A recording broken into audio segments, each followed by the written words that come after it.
origin story of modern science, a story that, frankly, many try to forget. We are looking back at René Descartes, specifically the night of November 10, 1619, when, sequestered in a stove-heated room in Ulm, he experienced three extremely vivid, life-altering dreams. This singular event is where we find really the foundational paradox of modern scientific rationalism. So the central question we must address is this. When we look at the modern scientific method, does its integrity necessitate the immediate and systematic suppression of the mystical or divine origins claimed by its founder? Or must we actually accept those origins to truly understand the nature of scientific breakthrough? I'll argue that true foundational breakthroughs depend on provisionally accepting these, well, suppressed mystical inputs as necessary transformative signals. And I come at it from a different angle.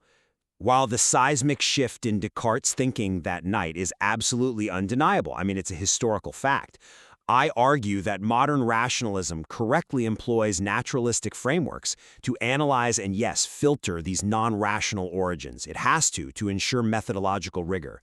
The eventual output, the scientific method itself, it must be judged on its universality and replicability, not the subjective, possibly chaotic nature of the trigger event that brought it forth.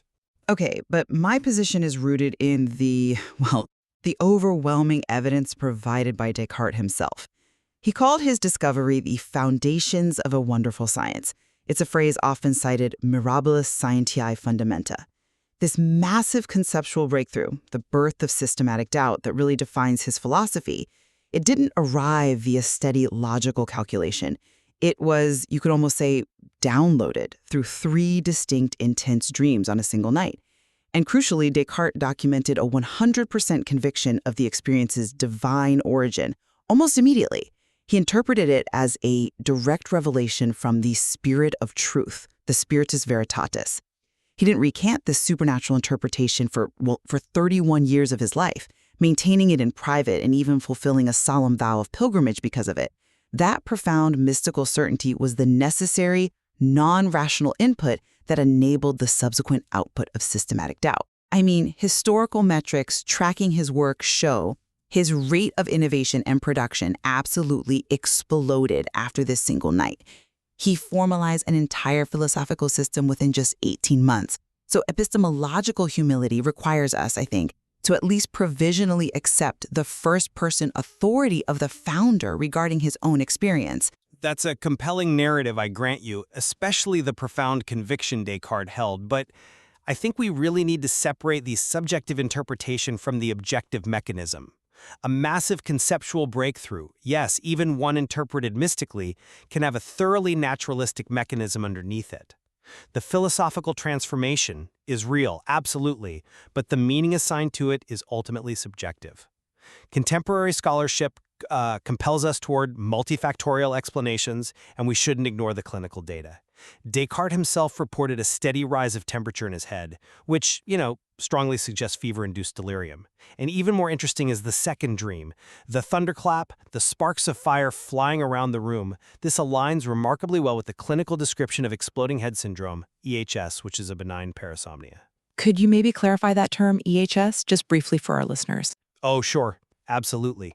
Exploding head syndrome, or EHS, is essentially a type of sleep disorder where a person hears loud, sudden noises, like a bang or a crash, or sees flashes of light typically as they are falling asleep or waking up. We are talking about a neurological event here.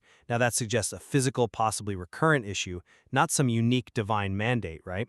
Furthermore, the popular narrative, the one that says modern rationalism was born from an angelic revelation, often cited through figures like, say, Terence McKenna, is just factually incorrect. No angel spoke in the dreams, and that famous quote attributed to the angel about measurement and number, well, it appears nowhere in the historical sources related to the dreams. The mature rationalist program, the one you find in the Discourse on Method, it strategically omits these mystical details, and I think for good reason. This omission was essential to generalize the method and quite practically to shield it from charges of occultism, especially given his known, shall we say, entanglements with Rosicrucian networks at the time. Okay, I see why you characterize that omission as strategic filtering for rigor. You're sort of cleaning up the data, right? But let me give you a very different perspective on that necessary omission. I characterize it as an act of epistemic patricide.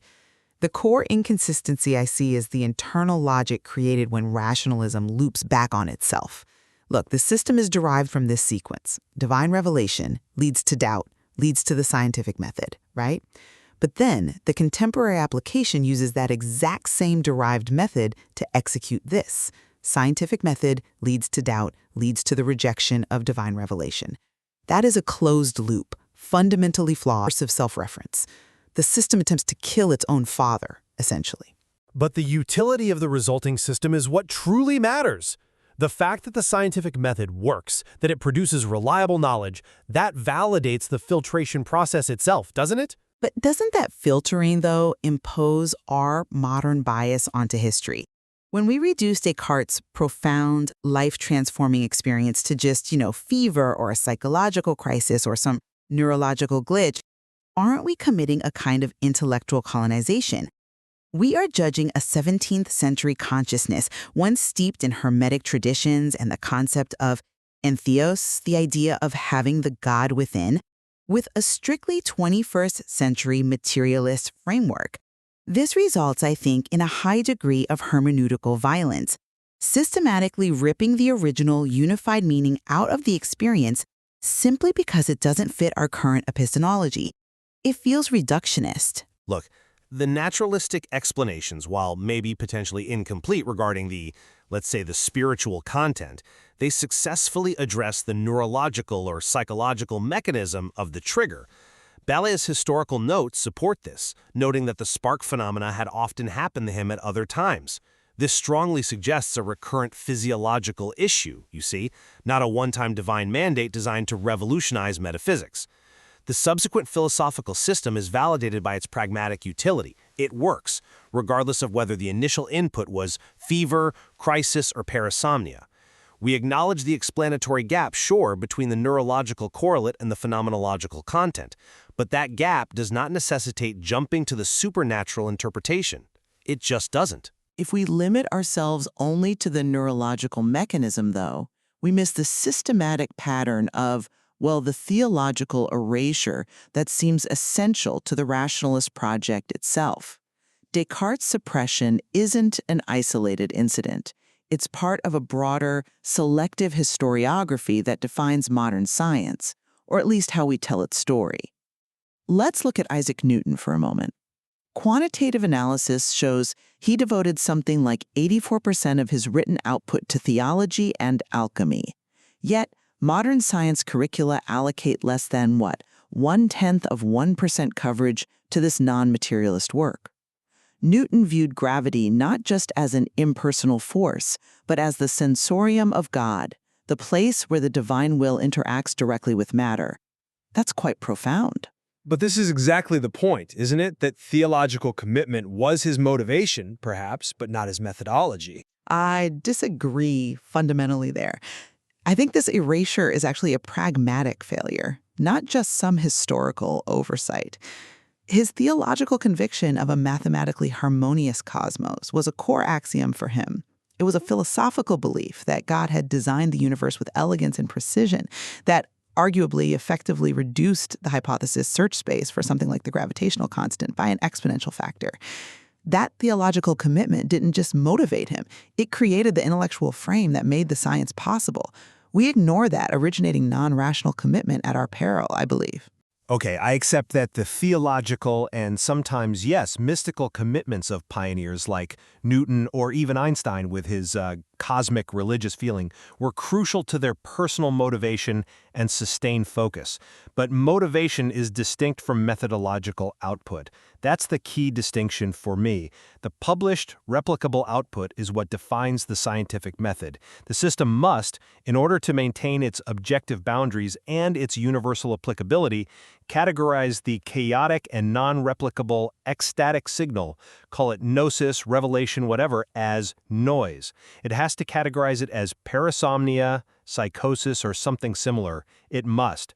Terence McKenna's structural insight that science is maybe a series of revelations brilliantly defended is useful perhaps, but the defense must be rational and public.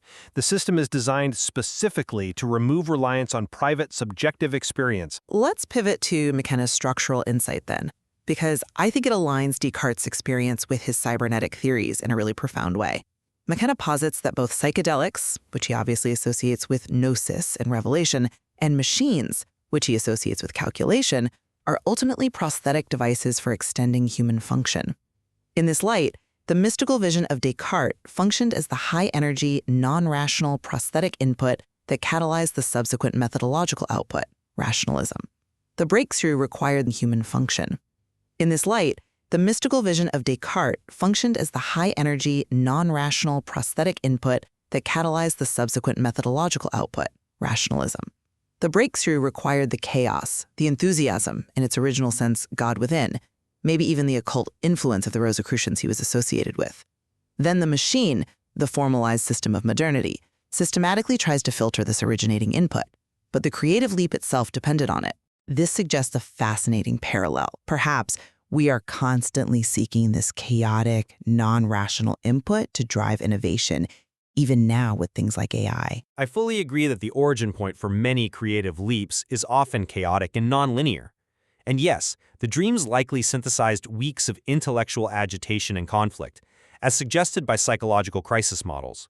But I'm sorry, I just don't buy that the truth of the scientific system somehow depends on the factual accuracy of a mythic, supernatural narrative surrounding its birth. We don't need to invoke a cult membership or literal divine intervention to explain the power of the transformation. I think it is best explained as a genius's creative problem-solving occurring during an altered state of consciousness.